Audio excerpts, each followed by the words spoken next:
ऐसे आप सभी दोबारा से आ चुके हैं क्लास 4th यूनिट 5 के जो don't be afraid of dark जो चैप्टर था उसके क्वेश्चन आंसर्स लेके। तो पहला क्वेश्चन है what is the poem about. तो पोएम किस बारे में है? Poem is all about children overcoming the fear of darkness in the night. तो जो बच्चे डरते हैं रात में अंधेरे में उसके बारे में ये कहा गया है, पोएम उस बारे में है। दूसरा क्वेश्चन है what happens when the day is over. क्या होता है जब दिन खत्म हो जाता है?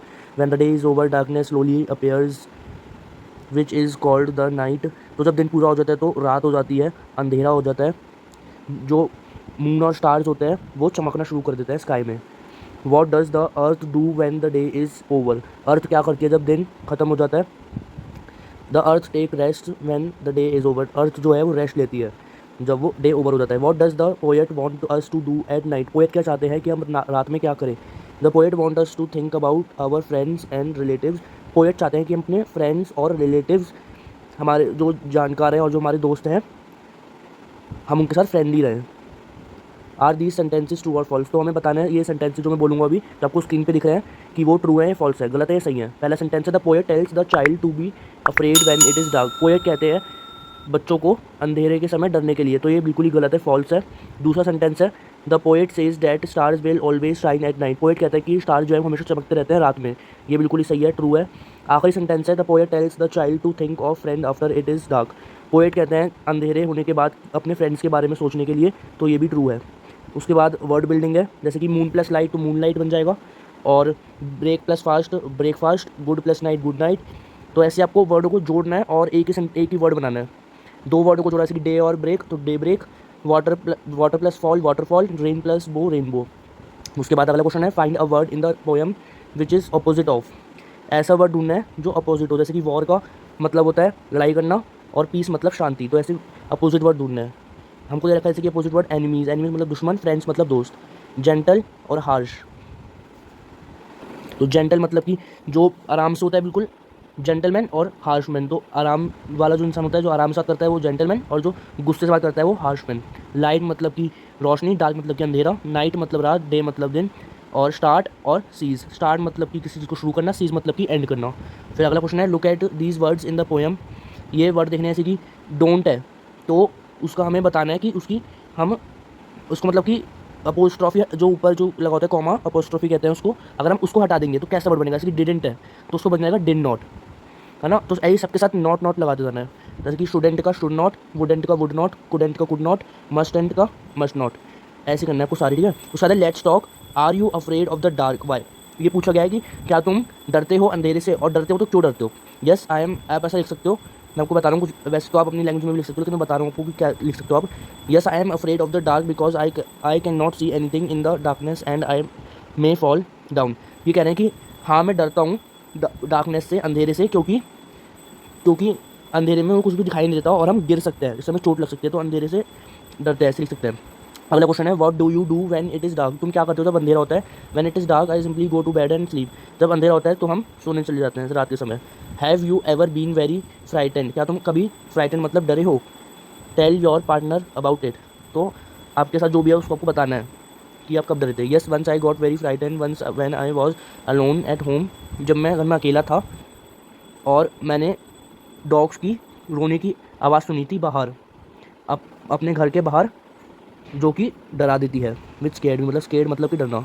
उसके बाद कुछ ये से अलाउड वाले हैं, इनको आपको जैसे कि पढ़ देते हैं। What is the word that, जैसे कि इसमें हमसे पहली टाइप पूछी हुई है, what is word that starts with I T. कौन सा ऐसा वर्ड है जो टी से चालू होता है और वो सीज मतलब कि जो एंड होता है उससे वो राइम करता है, मतलब साउंड उनकी एक जैसी लगती है। And means to playful make fun of, और उसका मतलब होता है किसी का मजाक उड़ाना, जैसे कि टीज। उसके बाद अगला दी हुई है what is the word that starts with. कौन सा वर्ड है जो सी से चालू होता है और कौन सा वर्ड है जो मिलता जुलता है नियर से, और उसका मीनिंग होता है अंडरस्टैंड और हियर। तो क्लियर हो जाएगा, वर्ड आंसर हो जाएगा clear. What did the tip of the tongue touch. जो टिप होती है टंग की वो क्या टच करती है? तो वो टीथ की रिज जो होती है उसको टच करती है, मतलब टीथ को टच करती है, दांतों को। लिसन एंड रिपोर्ट, काट, रिपीट। अच्छा आपको रिपीट करना है ये, कि जो ये साउंड है सी ए की और टी की, इसकी आपको रिपीट करना है, सबको साउंड आ जाए बोलना। तो ये का और ट ऐसे रिपीट करना है। उसके बाद अगला है व्हाट यू टंग डिड। क्या तुम्हें सुनाई दिया कि तुम्हारी टंग ने क्या किया। तो ये आपको खुद करना है, ये सब जो है जो भी है। ये क्वेश्चन 6 है और क्वेश्चन 6 है बुक वाला जो है, जिसमें बुक की पिक्चर बनी हुई है, आप स्क्रीन पे देख ही पा रहे होंगे। ये जो क्वेश्चन है वो आपको खुद करना है, और ये जो टीम टाइम वाला है वो भी आपको खुद करना है। उसके बाद एक क्वेश्चन है what are the things that may happen if there is no sunlight. तो क्या होगा जब सनलाइट नहीं होगी। तो इसमें हम कुछ भी लिख सकते हैं कि सब लोग पौधे मुरझा जाएंगे, सब लोग मर जाएंगे। क्यों मर जाएंगे सब लोग जब सनलाइट नहीं होगी? क्योंकि जो सन है वही हमें एनर्जी देता है, और फिर जब हमें कुछ दिखाई नहीं देगा तो हम गिर जाएंगे, मर जाएंगे। ये सब लिख सकते हो आप। उसके बाद ये भी आपको खुद करना है। ये जो फोर्थ वाला है, discuss the group of right your ideas in your notebook. Ideas लिखने वाला है। उसके बाद ये कप वाला क्वेश्चन आ गया है, जैसे कि इसमें हमें करना है जैसे कि हमको जो स्पेलिंग जिनकी सेम होती है लेकिन वो बोलने में, मतलब स्पेलिंग जिनकी अलग होती है और बोलने में सेम लिखते हैं। जैसे कि स्पेलिंग, जैसे कि हमने लिखा टू TOO, तो उसका मतलब होता है बहुत ज़्यादा, और TWO का मतलब होता है दो, मतलब टू नंबर में, है ना। वैसे ही आपको जैसे कि वन की स्पेलिंग ONE होती है, वन मतलब नंबर, और वोन मतलब कि जीतना। डियर यानी कि प्यारे, और डियर मतलब कि जो जानवर होता है, और सन मतलब SON मतलब कि बेटा, और SUN मतलब कि सूरज। तो इसको फॉलोइंग जो सेंटेंसेस दे रखे हैं उनको इस जो वर्ड दिए हुए कप में उसको इस्तेमाल करना है सेंटेंसेस में। जैसे कि सेंटेंस के बन जाएगा पहले वाला, the sum was too difficult. जो मैथमेटिक्स का सम होता है वो बहुत ज़्यादा डिफिकल्ट था। TOO मतलब कि बहुत ज़्यादा डिफिकल्ट था। For the class who solve only, कितने बच्चे सॉल्व कर पाए? 2 बच्चे। 2 स्टूडेंट्स कुड डू इट, खाली 2 ही बच्चे कर पाए। देयर वॉज ओनली वन, एक बॉय था जो कि प्राइज़ जीता। Who won the race, won the prize. Won मतलब कि जीतना, तो वो एक ही बच्चा था जो जीता। द गोल्डन डियर, डियर मतलब कि DEER मतलब कि जो जानवर होता है, जो हिरन होता है वो। Golden deer was very dear मतलब कि वो बहुत ज़्यादा प्यारा है। रामू सन, रामू का जो बेटा है SON वाला, लव्ड टू प्ले। तो पहले वाले में डी के पहले वाले में आ जाएगा SON मतलब कि बेटा, और दूसरे वाले में आ जाएगा SUN। Ramu son love to play in sun, उसके बेटे को पसंद है सूरज में खेलना, धूप में। उसके बाद ये आपको कुछ सुनना है। आ, ये आपको एक्टिविटी दे रखी है वो करनी है। जैसे कि मैं पढ़ देता हूँ एक बार जल्दी से। Relax your feet legs and entire body, be as quiet as you can. तो आपको आराम से बैठ जाना है, रिलैक्स छोड़ देना है और शांत होना है। Listen to the sounds around you. तो आपको अपने आसपास की आवाज़ सुननी है और अपने पार्टनर को बताना है कि आपने क्या सुना, और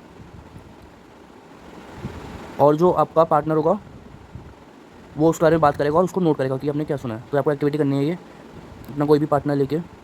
उसके बाद जो कुछ हमको मतलब कि कुछ आवाज़ होती हैं जो ज़ोर से होती हैं, कुछ सॉफ्टली होती हैं, तो हमको उसकी हमें लिस्ट बनानी है, जो कि आखिरी क्वेश्चन है। जैसे कि इसकी लिस्ट बन जाएगी। क्लैपिंग जो होती है, क्लैपिंग हैंड्स, वो ज़ोर से होती है, लाउड साउंड है। और स्टैम्पिंग फीट मतलब कि पैरों को ठक ठक करना ज़मीन पे। कार मूविंग, चलती हुई कार, ज़ोर से आवाज़ होती है।